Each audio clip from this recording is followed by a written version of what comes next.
Okay, Sheikh, go ahead, inshallah.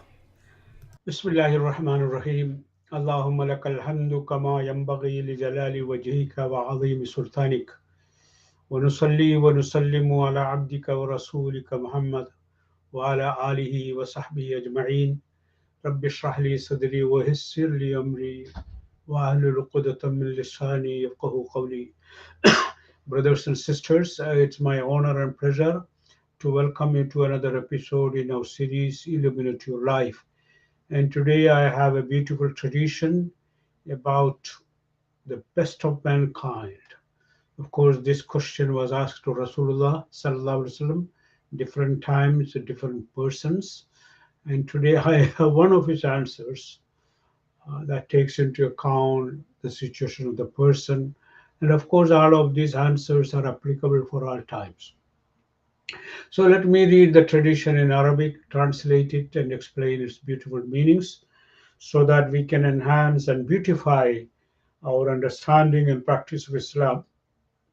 قيل لرسول الله صلى الله عليه وسلم أي الناس أفضل قال كل مخموم القلب صدوق اللسان صدوق اللسان قالوا صدوق اللسان نعرفه فما مخموم القلب قال هو التقي النقي لا إثم فيه ولا بغي ولا غل ولا حسد. الراوي عبد الله بن عمرو بن العاص رضي الله عنهما. المصدر صحيح بن ماجه. The Prophet ﷺ, somebody asked the Prophet ﷺ, who is the best of mankind? He replied, everyone with a pure heart, also truthful in speech. So they further inquired, we know who is the one truthful in speech, but what do you mean by mahmumul qalb? Mahmumul qalb is the phrase that the Prophet used. So I translated the one with pure heart. He said he is the one who is pious, with a clean heart, that is purged of sins, animosity, malice, or jealousy. This is a very critical tradition. It teaches us about important lessons, some important lessons about developing sound morals and character.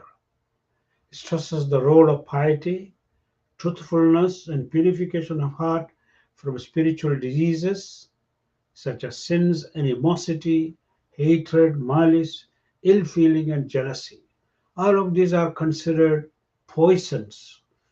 They are diseases, spiritual diseases, and we cannot proceed on the spiritual path unless we purge our heart. Just like weeding out the garden, when you prepare the soil before you plant, you need to weed out. So unless we purge our heart of these vices, we cannot fill our heart with light, and the iman will not be sinking deeper in our heart. So it begins by narrating a teaching moment in the life of the Prophet. Prophet was sitting with his companions. Of course, he uses every opportunity that he sits with them to teach them important lessons. So companions were always eager to ask questions, and you have so many traditions where the companions come and ask the Prophet. Either they are already there or somebody comes from outside, asks a question, and then others listen and they may have questions. So the Prophet was the best teacher, best communicator. So he was always, companions were eager to ask questions, and actually the Prophet encouraged them to ask questions because questioning, Abdullah ibn Abbas radiallahu anhu was asked, how did you become such a scholar? So his answer was, Utitu lisanan saula wa qalban aqula. I was gifted with a inquisitive tongue, that is a tongue that is always busy asking questions, keen to ask questions. Wa qalban aqula, and also I was trying to understand because Allah gave me an intelligence whereby I can try to understand things. So oftentimes Prophet would motivate them to ask questions. Questioning is the way to learn. There are so many interactive sessions recorded in the Hadith. This time a person asking who is the best of humankind. The Prophet have been asked this question a number of occasions by different individuals, and we find him answering it differently to suit the occasion. However, the focal point of all his answers is that ethics and morals are integral to Islamic spirituality. Islam is not simply rituals we perform, it is something that should shape our character, change our heart, help us to develop spiritually and morally. So the Prophet was asked, what takes people to heaven? He said, piety and good morals. Hence, the importance of purging our hearts, speech, and morals of all vices. In this hadith, Prophet used a phrase, mahmumul qalb.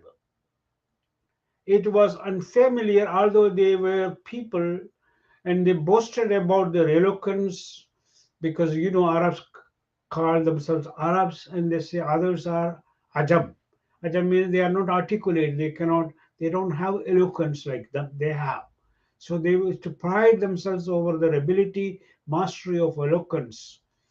So, and yet, look at this mu'jiza of Islam, the Quran, and the prophetic speech. So he uses this phrase, which is unfamiliar with them, even though they were known for the eloquence, because this Quran and the Hadith is taking this language to a higher level of sophistication, so that it is used to convey meanings, layers of meaning, deeper levels, deeper dimensions of meaning. So they wanted him to clarify the meaning of mahmumul qalb. This is one of the many examples of ijaz or miraculous quality of the Quran and the Sunnah. It shows how the Arabic language had been enriched by the revelation. Miraculous nature of the Quran was responsible for drawing many people to Islam. We have the famous case of Umar ibn Khattab radiallahu anhu. He was an arch enemy of Islam and Muslims and used to pride in persecuting Muslims. But when he was exposed to the eloquence and the miracle of the Quran, he could not resist the power and the attraction of Islam, of the Quran. So he converted. Then he became one of the strongest defenders of Islam. So the word mahmum comes from the root word khamama, which is used for wiping the house clean of filth and dirt. So the Prophet ﷺ warned us to think of our heart as a place which needs frequent sweeping and mopping and cleaning, tidying up. Otherwise, the dust will build, dirt will build, filth will be there. It's full of filth. So it's the phrase means keeping the heart free of all vices by continuous practice of cleansing. Imam Qurtubi says, mahmum al-qalb actually are those with pure hearts that are free of malice, envy, or ill feeling towards others. Stated differently, the hearts that are pure of anything other than Allah and the things He does not love, and thus all evil traits and vices. Also, it doesn't love, Allah does not love vices. So this heart, mahmul qalb, are those hearts which free of this kind of traits. Allah says, يَوْمَ لَا يَنْفَعُ مَالٌ وَلَا بَنُونَ إِلَّا مَنْ أَتَى اللَّهَ بِقَلْبٍ سَلِيمٍ, in Surah 26 verses 88-89. The day when neither wealth nor children will be of any benefit. Only those who come before Allah with a pure heart will be saved. As for the word saduqul lisan, it refers to those who are consistently truthful, because saduq means is different from sadiq. Sadiq is someone who is truthful. Saduq is consistently truthful, so that he never ever lies, never engages in double talk and things like that. Consistently truthful and is free of speaking to please people or seek fame or name. Truthfulness is a second nature. That's the meaning of Saduqul Lisan. Such are the ones, as Tibi says, Allah has chosen them for piety. So they are like pure gold. the goal that has undergone the process of purification, ridding itself of all impurities. Allah says, Ya ayyuhalladhina amanu taqullaha wa kunu ma'as-sadiqin. O believers, be mindful of Allah and be with the truthful. Not only we should be sadiqin, we should also our company keep company of the truthful. Otherwise, we may be impacted by their bad traits, influenced. Ibn al-Asir says, for a person to attain the above virtues, it requires constant self-examination, mujahada, and struggle with the carnal soul, because carnal soul always tainted. But when we engage in muhasaba and mujahada, Allah will bless us. He will populate our hearts with piety, purity, penitence, humility, and reverence for Him. Thus he enjoys the protection of Allah, as Allah told Musa alayhi salam, وَلِتُصْنَعَ عَلَى عَيْنِي, so that you would be brought up under my watchful eye. Those with pure hearts don't harbor malice towards others. If there is any bitterness left in their hearts, Allah will erase it for them. Allah says, وَنَزَعْنَا مَا فِي صُدُورِهِم مِّنْ غِلٍّ إِخْوَانًا عَلَى سُرُرٍ مُتَقَابِلِينَ.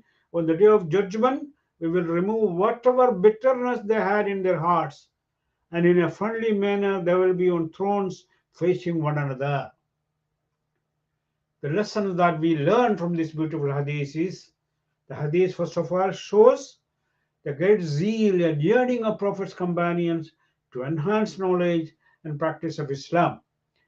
And the value of people in the sight of Allah is different from the value of people in the sight of people according to worldly standard, because we tend to judge people by worldly standards, the wealth and fame and glory and whatever. But that is not the way Allah judges people. Allah judges people based on our piety and good morals and character. In order to get there, we need to purge our hearts of vices and all evil traits. So it also hadith speaks of crucial nature of truthfulness and shunning ostentation and lying. May Allah subhanahu wa ta'ala honor us, inspire us to develop, to struggle with our carnal soul, and to engage in self-examination, so that we continue to purge our hearts, even as we keep our house clean. From time to time, at least once a week we do that. We need to constantly clean our heart, wipe it clean, and purge it of all dirt and filth of sins. أقول قولي هذا وأستغفر الله لي ولكم والسلام عليكم ورحمة الله وبركاته.